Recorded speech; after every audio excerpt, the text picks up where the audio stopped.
Let's get this started, huh? So we have a level artist, Erica Kai, I think. I get that nice slow intro in there because my hard drive's like, hey, nice and fast. Bam. Hello. Oh, I still see the... Oh, that always bugs me. I hate seeing this top bar thing here. And I'm going to fix it now. We're going to fix that.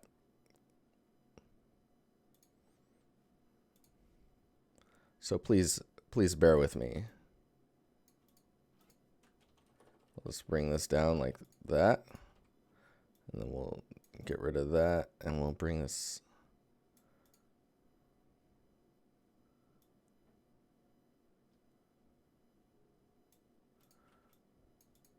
There we go.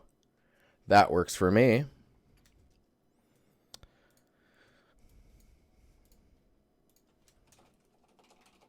Man, I think I'm feeling this cold kicking in because I'm not all here.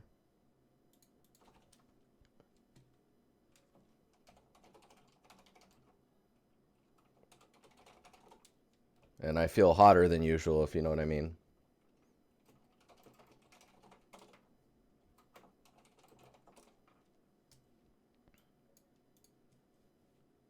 All right, I just updated the information. Okay, so we got Erica here. Hello. Hi, Erica. Thanks for posting your portfolio. Hey, Martin. Martin's panicking. I see it. I see it in that emoji.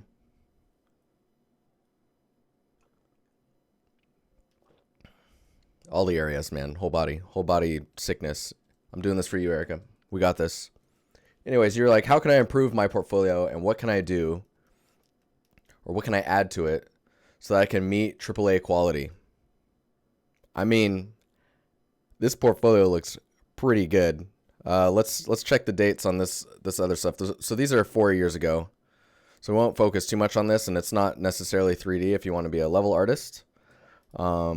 Just as a clarification, level artist, depending on what studio you're at, will really define what you're actually doing. So when you're looking at being a level artist for a small company, that probably means you're going to be making props. A small company is like 60 people or less. 100 is like right on the edge of being large and not working like this. But a level artist in a smaller studio is going to be making the props, building the levels with the level designers, and just overall kind of building the whole scene. As you get into a bigger studio, level designers don't necessarily or level artists don't necessarily build the props. They're more taking what the level designers have created and are putting art on top of it while maintaining the quality and the layouts that the level designers had kind of put together with you early on in the blockout stage. So in that case, in that scenario, you're doing a lot more lighting, composition, and propping. So level artists are actually just building the level itself. Mustafa, what's up, man? Hey, welcome. Hey, Sander. So knowing that, if you're in Montreal, you're probably going to try and go for something like Ubisoft or maybe some of the smaller studios over there. Ubisoft is not small. So if you're looking to be a level artist, I think when I look at portfolios, a level artist is someone who I can be confident has made assets and they have a good eye. So for example, let's see, this one's a year old. I won't go into the interactive ones just because it'll cook time when I can just look at the screenshots. Because when I look at the screenshots, it really tells me what you're thinking compositionally as well. So you're like, this angle is interesting. And if I look at it, I'm like, oh, that's an interesting angle. That now tells me that you have an eye for, or at least it's implying that you're starting to convince me, I guess, that you have an eye for composition or the beauty shots, right? The angles that look good. See, like this shot is really cool. I like this angle. Really cool texture work on here too. But this is a year old. What is this? This is Maya 3D Coat, Photoshop. 3D coat. I wonder if, I guess that was for maybe the texturing process. When I see texturing like this, I get kind of curious because I'm not so comfortable in this type of texture work, how it was actually textured. And I see 3D coat here, so it makes me kind of think that maybe you're actually literally texturing on the unwrapped meshes directly. So very painter concept-esque approach. Especially seeing some of your earlier stuff, it kind of implies that I would assume that as well. So if that's not the case, you might want to clarify. Let's see if it's started inspired projects, loose brush strokes, lighting, sketchfab. Yeah. Okay. Yeah. So it doesn't really state it. So just out of curiosity, I'd like to know that how you're texturing this stuff. Showing some material balls is you can never go wrong with that. Just doing a bit of housekeeping here, updating my old materials into one project. So this is 2 months ago. This material is pretty cool. Substance Designer ZBrush, interesting. Now, when someone is doing, you'll hear people get like weird about this. They're like, oh, like they're elite, right? You should be using Substance Designer only, or why are you using Substance Designer? You could use ZBrush, which we don't really hear anymore. Usually it's the other way around. It's like Substance Designer first and only. You don't need to mix these. Mixing these is totally fine. Ben Wilson, he mixes. It's okay to mix. Whatever gets the result, looks good, and you're happy with the way that you can iterate on it. That's good. I would say for this material, albedo wise, I'll just quick touch on this. Out of all these, the material on this is feeling like it's lacking a bit of contrast in the albedo. And the reason I say that is like, so when you have this material ball, right, one of the downsides of having the material ball is you get a light direction coming in from the side. Here, we're gonna illustrate it. So if you get a light direction coming in from this side and you have coming in from this side, you get lighting information, right? You get shadows, you get the way the material is reacting. What you miss out on is seeing a material that's fully lit by an environment, where the environment is lighting all sides of it. Or you're missing this core area here, which is like where there's no lighting happening. Because what you want to see, just from me checking out what's happening with the material, I want to see what the material looks like when it's in direct sunlight.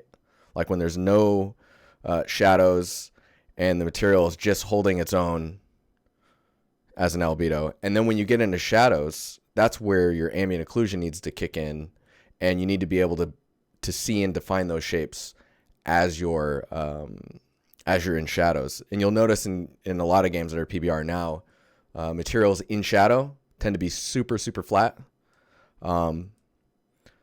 That's where people start to argue about, well, maybe should I put some albedo in my or AO in my albedo. When it's in direct sunlight, you bleach everything out so that the AO is going to try and help keep some of that stuff together. In shadows where your AO kicks in, but then you lose all your highlights more often than not. So if I was able to see that in shader balls more often, I think I'd be more excited, I guess. I don't know. This is pretty cool. So this is a year ago. So you are changing the arrangement in your portfolio, which you might want to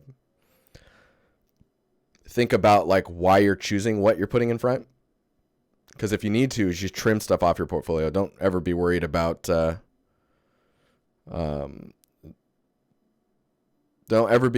keeping stuff on your portfolio just because your portfolio is slim or doesn't have enough content in it. This is super cool though. Whoops, what just happened there? My pen is reacting to the tablet. Foliage looks really nice. Scale is really, really cool. Man, your 2D skills are really coming into play here. Oh, I got a video here too. This is so this scene is really strong. If I had to say anything, I would say maybe pushing down the bounce lighting just a little bit.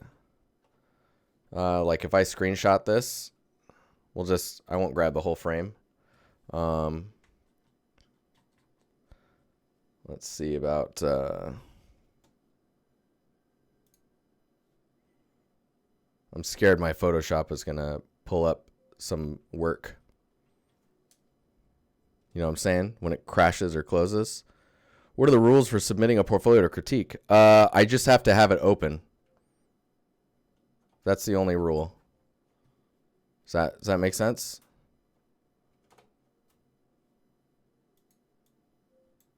Okay, what's happening here? Why? There we go. Okay, I was like, it's not pasting.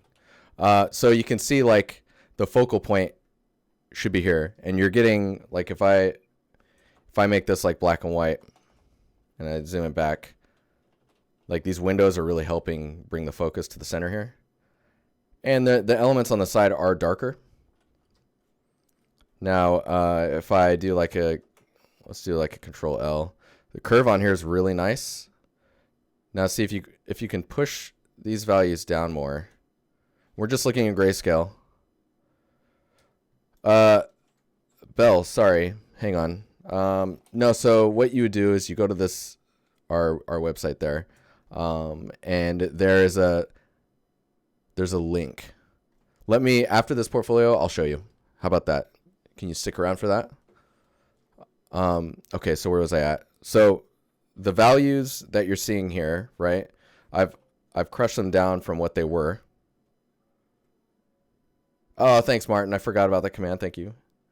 So you can see the sides are darker, which is bringing more focus to the center here. And you probably want to do like I'm going to fake this just because I don't have access to the scene to be able to push the ambient down. But you can see by bringing the focus there, and then I mean, this is quite artificial what I'm about to do here, but I think it will give you it'll imply it. So if I do this, and then we pull this way back and then just pull it down. So the focus gets brought to the center even more, right? And let me just paste the colored version in here. If we move this, even here,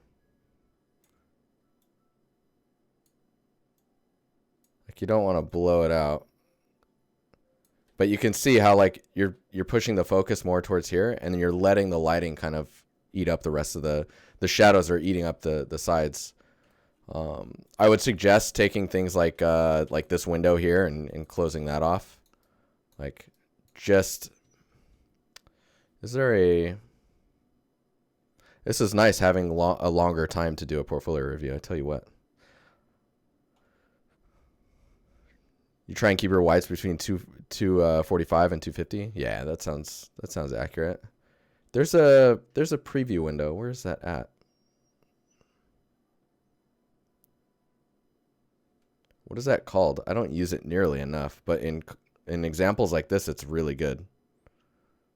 Do you guys remember what that's called? Colors, histogram? No, it basically shows your canvas in a small little view.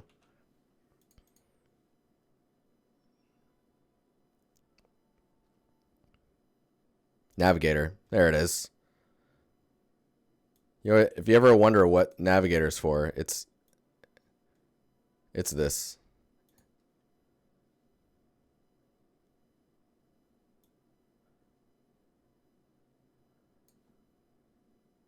So we pull this like that.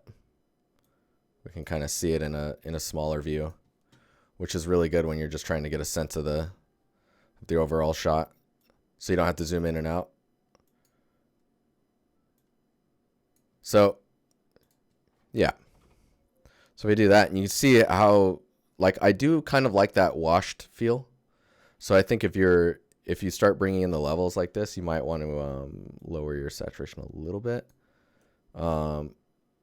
just to kind of get back into the range you had. But it really brings that focus, and the scene overall looks really, really good. Yeah, let's go back to your portfolio. The scene's sick. Like, it's well executed. That area, oh man, so cool looking.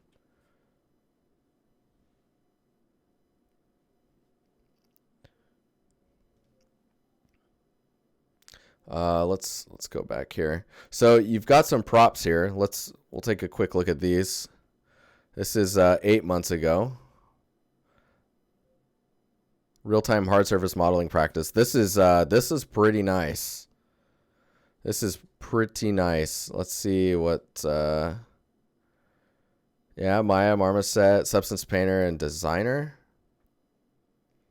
And judging by the resolution of this stuff, I'm going to assume you're using yep, decals and trim sheets. Aren't they the best? Aren't they the best? So this is really interesting with the color information, because you can actually keep that yellow. You could just keep that clear, right, and just have normal map information, and then that decal can then work everywhere. But what you've done, I mean, works as well. It's just not as versatile, I guess, is the reason behind it. Like, this can only ever work on the yellow one, right? This is cool though. I think where it's breaking down a little bit is in the material. I'm gonna load this up because I need to see what your specular and looks like, and your gloss map particularly. Oh yeah, I feel that frame rate. Okay, so gloss. You can see everything's pretty close in range. You get some smaller elements that get a little bit darker. You want to make sure that you get some variety on larger pieces. Like having these large pieces down here being a different value is really good. I think going a little bit more extreme with it, just to show some more separation, would be really good. Because like the size they are now kind of implies to me that you're supposed to be viewing it more along the lines of this size, like up close like this. It's like if I go to that, then you're probably seeing the can I move that? Yeah, I can. Yeah, then you're seeing the material interacting with the lighting. And you're seeing some of it interact. See, I kind of expect more to interact. Anywho, that asset looks pretty dope. And the way you approached it is really cool. Man, those details, though.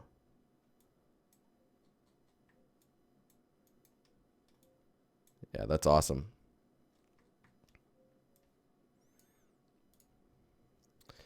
Okay, we'll look at this one, and then we'll go to your environments. So this looks awesome as well. So what I'm seeing from your portfolio is you've got a very good... you have a really strong ability to hop styles. Like you're going for some realistic stuff. You're going for some stylized stuff. Your sculpting skills look pretty good. I came across the Darksiders concept. Great job linking the linking people that either help you or references that you got or tutorials that you found that helped you along the way. Let's see here. Yeah, man, this is sick. This looks great. Look at that. Just from that. That's cool. So this is very, very well executed, and the way you've textured it, and I love the gradients. This turned out really, really, really nice. I think maybe depending on the concept, it's pretty subtle, so I think it's okay to be so subtle about it. Kind of feel like the eyes maybe could pop a little bit more, but it would distract or take away from the overall image, I think. Oh, excuse me. This is a sign, guys. It's happening. All right, so let's check out this environment because you want to be a level artist. So this is sick. This looks great. Detail-wise, thanks, Bliss. Thank you very much. This looks pretty awesome. Detail-wise, looks really good. I love the attention to detail with the smaller stuff. Just really brings in the scale, right? Detail lighting looks really, really good as well. Just love the contrast of stuff that's happening here by comparison to the rest of the scene. Trees look pretty good also. Nice job with the modularity. The attention to detail on the ground is something that a lot of people can miss. And I think you did a great job because it just from this shot, you can tell that you were thinking of a specific angle to have. And I love these little statues here. So I think the things that stick out to me here are, so you got the grass blades are a little on the, they're not as organic as they could be. They're quite, they're more like hair, like short haircuts. And then let's bring this over here. You have no audio. You need to refresh, I think. Please tell me that's what's wrong.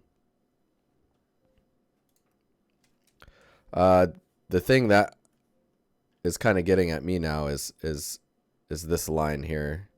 Whoa, that's a thick line. Can someone confirm it for me that there's still audio?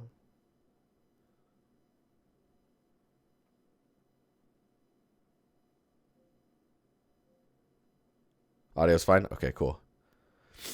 Good, thanks guys. Yeah, definitely, if you're not hearing anything, refresh. Gazman, thanks, dude. Coming out of the shadows to save the day. So you can see this line here. So I can kind of trace, at least on this side, I can trace the backdrop. So if you can add just some plants or bushes and stuff to kind of lose that line, you could see over here it's doing pretty well. It's getting lost, and there's a bit of fog as well. I think if you were to take the atmosphere and kind of push it just a little bit more, you could get some more separation of the building, and then you'd be in a pretty good spot. Yeah, this tool right here, this is Epic Pen. Very good tool. Very, very good tool. Definitely worth paying for. But you get quite a bit of this out of the box for free. Epic Pen. So, I see storytelling going on, which is great for level artists. These little details, like I was pointing out earlier, that's great. The attention to detail of like the smaller things, like compositionally, this looks really strong. You're definitely working with lower poly meshes, and you could actually probably get away with more. Just to get away from either straight lines or edges where it looks like it's where I can see the geometry. Do you know what I mean? But minus all that stuff, this looks awesome. You should be very proud of this. And then it looks like you've got your shrine materials here. I would actually suggest taking these materials and maybe putting them in here, just because you scroll down and then it just ends here. I would love to see the materials just below this. These do show really well though, and the attention to detail on the paint and the like, is this higher res than? Yeah. So okay, so you can see the wood grain, and then you can see the paint, but you also see how the paint is altering the wood grain because it's a layer on top, right? So this is really nice, and the roughness difference between the paint and the wood is there. Good job on that. Now this is a little on the extreme side when it comes to maybe how much you're pushing the tessellation or displacement on that. More so the displacement. Oh, dude, I'm getting sick, man. I can feel it in my nose. This is not good, guys. Anyways, this yeah, this is great.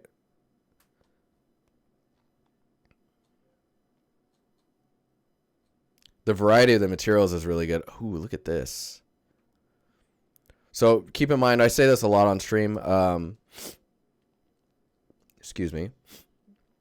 Think about the value and the saturation when a material gets wet.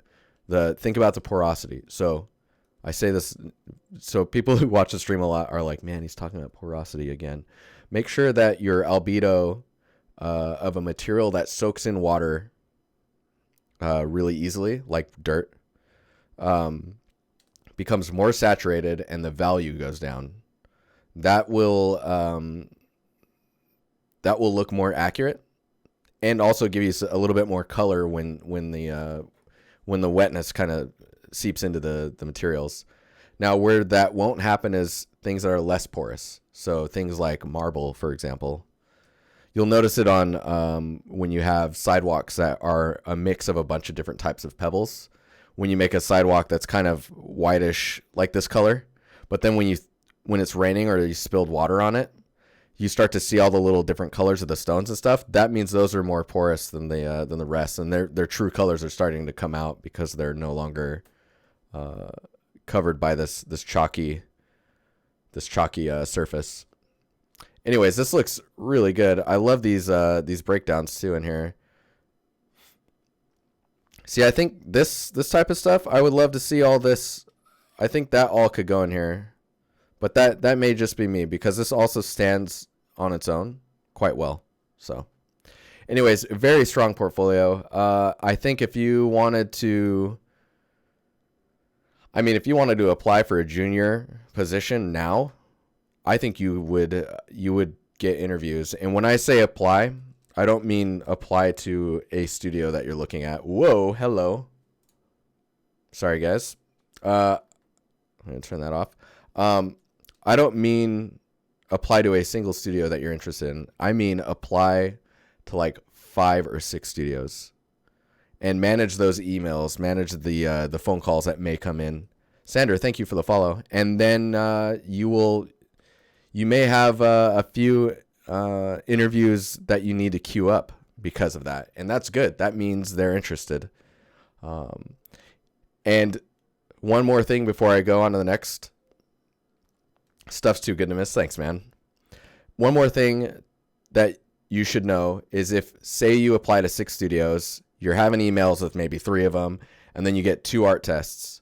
Let both of them know that you now just received 2 art tests. It is totally okay, and it's not going to steer them away from you. Find out what their urgency is to fill the role, and then act accordingly with which art test you do first, and let them know that you're going to put them in a certain order. So you're going to do this test, and then you're going to do their test. They're totally accepting of that. Like, they're not going to be like, oh, geez. Okay, well, sorry. They're not going to do that to you. Because if they're already approaching you about an art test, they're interested. At least on some level. And they know that you're a busy person as well. Especially if you're telling them you have multiple interviews going on, multiple possible art tests, all that stuff. So, yeah. All right. Thank you for your portfolio. It was really nice. Let me get the next one ready, and we'll be right back.